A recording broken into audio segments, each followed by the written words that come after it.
اور شیخ عبد القادر جیلانی رحمہ اللہ تعالی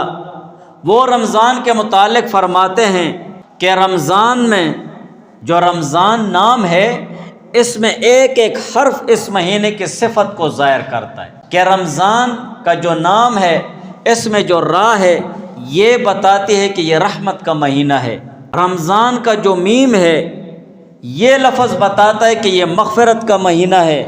اور رمضان کا جو ضاد لفظ ہے یہ بتا رہا ہے کہ یہ مہینہ جنت کی ضمانت کا مہینہ ہے۔ اور اسی طرح رمضان کا جو حرف الف ہے، الف کا جو لفظ ہے تو یہ بتا رہا ہے کہ یہ انس اور الفت اور محبت کا مہینہ ہے، اور رمضان کا نون بتا رہا ہے کہ یہ نورانیت کا مہینہ ہے۔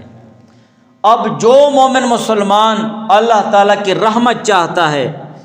بخشش اور مغفرت چاہتا ہے، جنت کی ضمانت چاہتا ہے، انس اور الفت اور محبت چاہتا ہے اور نورانیت چاہتا ہے تو اس مہینے میں عبادت کرے، اس مہینے میں عبادت کرتا رہے، یہ ساری باتیں ساری چیزیں اسے حاصل ہوتی رہیں۔